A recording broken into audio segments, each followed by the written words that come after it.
satu. Kemudian yang kedua adalah memiliki stok nasional.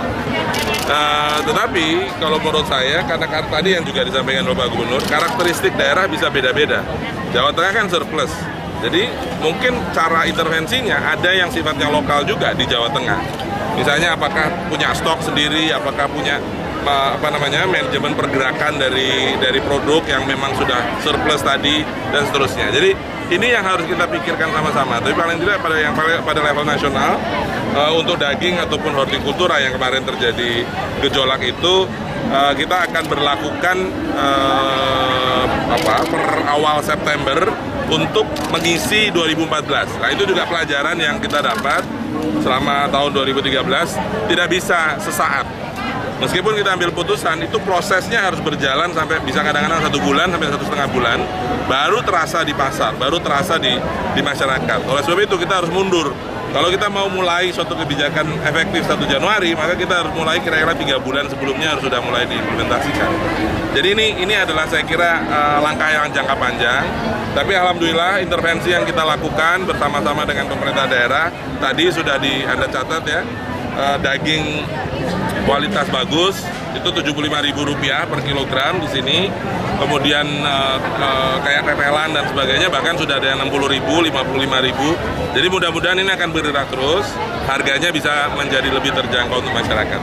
Pak, masuknya impor daging yang nanti akan katanya 15.000 ekor. Kan potensinya akan menurunkan harga di peternak dan petani. Ya, saya kira sekarang juga ada 2 yang kita pelajari ya. Ternyata pada saat harga di peternak sudah sampai pada waktu itu sempat Rp35.000 per kilogram berat hidup, masyarakat juga tidak melepas.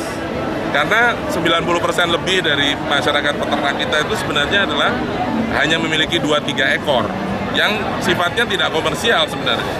Dia sesuai dengan kebutuhannya kapan dia akan melepas. Ya. Ini menjadi pelajaran, makanya saya kira apa yang dilakukan oleh Jawa Tengah dengan melakukan inseminasi buatan secara besar-besaran untuk menambah populasi, itu yang menjadi kunci. Dan kemudian mulai mengembangkan para pengusaha-pengusaha peternakan lokal yang bereaksi terhadap harga. Jadi kalau harganya naik, dia akan tambah pasokannya. Tapi ya kalau yang terjadi dalam 3-4 bulan terakhir, situasinya tidak demikian. Jadi ini yang kita coba tambah dengan impor.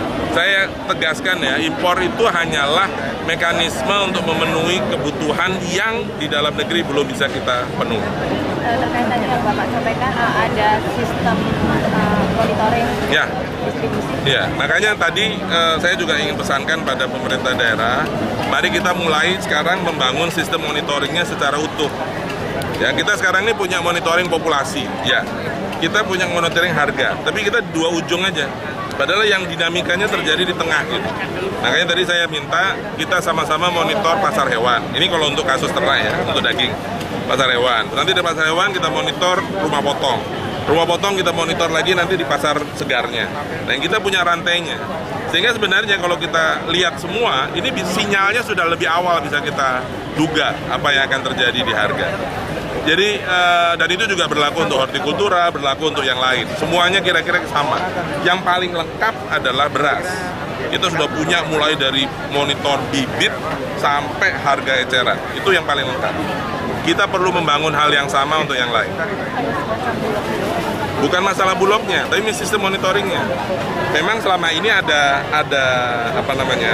pembagian tugas. Jadi kalau sampai dengan pasca panen itu di pertanian. Nanti mulai dari pasca panen ke sini itu ada di perdagangan. Nah, kuncinya ada di Pemda. Kalau Pemda dia tidak melihat sekat ini, dia melihatnya wilayah kan. Jadi ini bisa kita himpun, kita bisa satukan, kita padukan. Dan itulah yang kita harapkan lebih banyak lagi terjadi.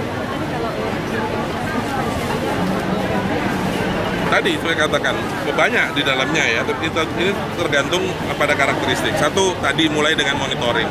Kadang-kadang terjadi lonjakan itu karena yang misalnya saya tidak tahu daerah Pak Gubernur lebih paham. Misalnya Semarang butuh kosong, padahal misalnya katakanlah di Klaten itu berlebih. Menjembatani informasi ini sudah salah satu langkah intervensi dari Pemda. atau punya stok yang memang dimonitor betul ya, satu tempat, oh daerah ini produksinya sekian, sehingga pada saat tertentu kita bisa tarik dari daerah itu untuk memasok, atau ya memang punya stok pemerintah seperti model beras, dan ini tergantung setiap daerah bisa membangunnya sendiri-sendiri.